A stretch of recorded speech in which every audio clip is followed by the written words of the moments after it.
మమతల కోవెల మమతల కోవెల మమతల కోవెల.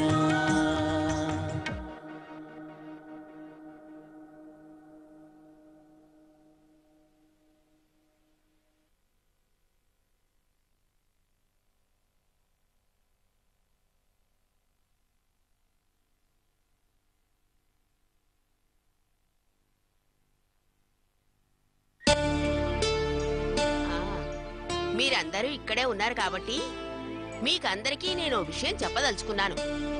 నిన్న ఏదైతే జరిగిందో అది మన ఇంట్లో ఇంకోసారి జరగకూడదు. ఒక కుటుంబంలో ఉంటూ మనలో మనం ఇలా చిన్నపిల్లల్లా పోట్లాడుకోవడం ఏమంత మంచిది కాదు. నేనేమి పనిలేక గొడవకి దిగానా? నా కోడలు జోలికి ఎవరైనా వస్తే ఇప్పుడైనా ఎప్పుడైనా నేను ఇలాగే గొడవ చేస్తాను. జయ, దాని గురించి నిన్ననే మనం అంతా మాట్లాడేసుకున్నాం. అయినా రష్మి నీకొక్కదానికే సొంతమైనట్టు మాకేమీ కానట్టు మాట్లాడతావేమిటి?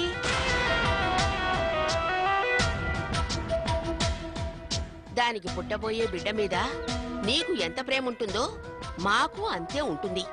అలాంటప్పుడు ఆ బిడ్డ ఈ లోకంలోకి రాకూడదని మేమెందుకు అనుకుంటాం? అలాంటి ఘోరానికి ఎందుకు పాల్పడతాం? ఇది నువ్వు కొంచెం ఆలోచించాల్సిన విషయం. ఆలోచిస్తే తప్పెవరిదో నీకే తెలుస్తుంది.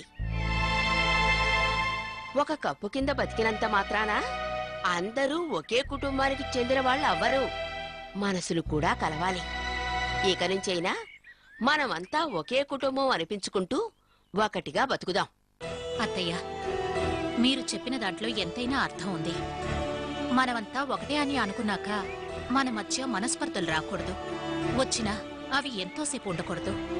అయిన వాళ్ల మధ్య అలకలు అలల్లాగా కలల్లాగా అప్పటికప్పుడే ముగిసిపోవాలి. అబ్బబ్బబ్బబ్బబ్బ, ఏం చెప్పావమ్మా? కానీ నువ్వు చెప్పింది అలకల విషయంలో ఓకే గాని కడుపులో నలుసు నలిపేయాలని చూసారే, అక్కడ మాత్రం ఓకే కాదు. నేను ఎంత మాత్రం ఒప్పుకోను. చాలే ఊరుకోయ్యా. ఏమిటి నువ్వు ఒప్పుకునేది? అసలు ఇక్కడ ఏం జరుగుతుందో నువ్వు విన్నావా? వినందానికి ఎందుకయ్యా అన్నిటికీ వస్తావు పానకంలో పుడకలాగా. ఈ నిండు కుటుంబంలో ఏ గొడవలు రాకుండా ఉండాలని సర్ది చెప్తూ ఉంటే మధ్యలో వచ్చి కొంపకి నిప్పు పెట్టాలని చూస్తున్నావు.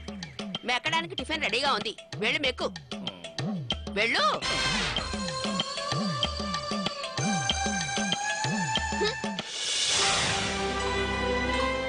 అత్తయ్య, మీరన్నట్టుగా ఇక నుంచి మేమందరం కలిసిమెలిసి ఉండడానికి ప్రయత్నిస్తాం.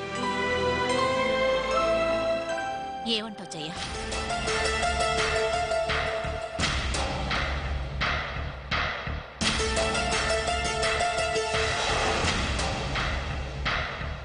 పెద్దవాళ్ళయ్యుండి మీరే ఇలా గొడవలు పడుతుంటే ఇక పిల్లల మధ్య సఖ్యత ఎలా ఉంటుంది? మంచైనా చెడైనా వాళ్ళు మన నుంచే నేర్చుకుంటారు. వాళ్ళ కోసమైనా మీరు మారండి. జయ, అమ్మ ఇంత చెప్తుంటే నువ్వేం మాట్లాడవేంటి? నువ్వు వదిన చెప్పినట్టు చెప్పచ్చు కదా. ఇక నుంచి కలిసిమెలిసి ఉంటాం అత్తయ్య అని ఒక్క మాట చెప్పడానికేంటి? సరే చెప్తాను అత్తయ్య. ఇక నుంచి గొడవ పడవు, అందరం కలిసిమెలిసి ఉంటాం.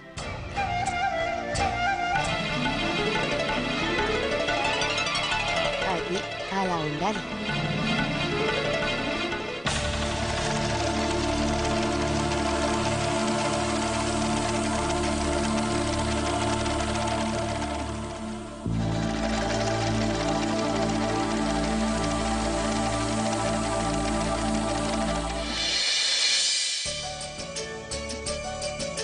Good morning.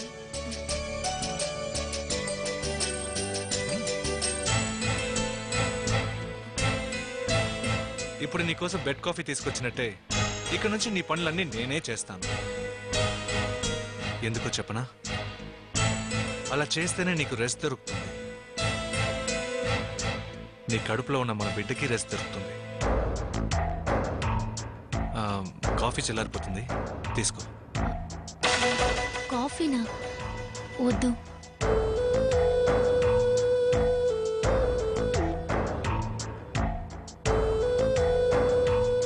మరేం కావాలి? టీ అయితే బెటర్. టీనా? నువ్వు ఎప్పుడు కాఫీనే కదా తాగుతావు. పైగా నీకు టీ అంటే పడదు. అవును, కానీ ఇప్పుడెందుకో టీనే తాగాలనిపిస్తోంది. నాకెంతో ఇష్టమైన కాఫీ వాసన కూడా పడ్డం లేదు.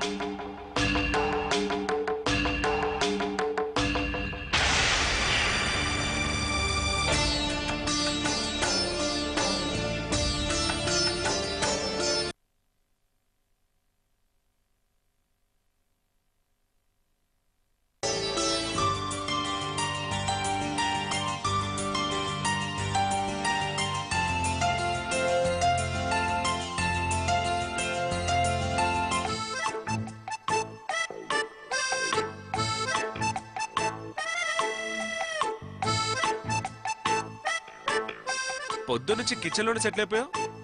ఏం చేస్తున్నావు? కళ్ళాపు చల్లి ముగ్గులు వేస్తున్నా. లేకపోతే ఏంటండి, ఒక పక్కన చూస్తూనే ఏం చేస్తున్నావు అని అడుగుతారే. పని మనిషి వాళ్ళు రాలేదా? వచ్చింది, తను వేరే పనిలో ఉంది. ఓ సరే గాని మీరు ఇక్కడికి ఎందుకు వచ్చారో చెప్పండి.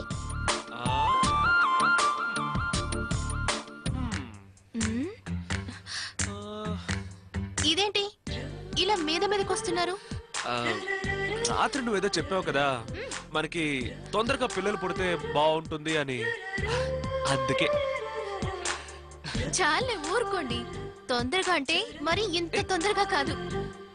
రాత్రి అనుకోగానే తెల్లారేసరికి బిడ్డ పుట్టేయాలని నేను అనలేదు. అదంతా నాకు తెలియదు. ఏమండి? వద్దులండి. అయ్యో, కల్కి. శక్తి, కూరలో కారం ఉప్పు వేసావా?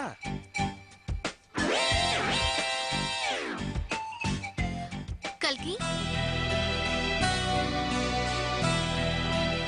రష్మి కాఫీ తాగేసిందా? నువ్వు తీసుకెళ్ళిచ్చినందుకు చాలా హ్యాపీగా ఫీల్ అయి ఉంటుంది. హ్యాపీనా పాడా?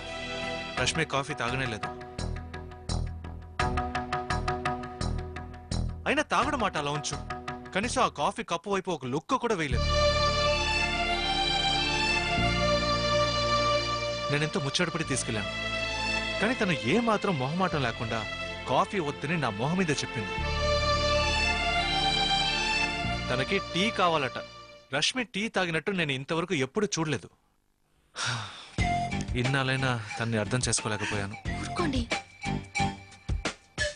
నువ్వు రష్మికి ప్రత్యేకంగా ఏమీ చేసి పంపించొద్దు. మిస్వాక్ టూత్ పేస్ట్ మమతల కోవెల విరామం.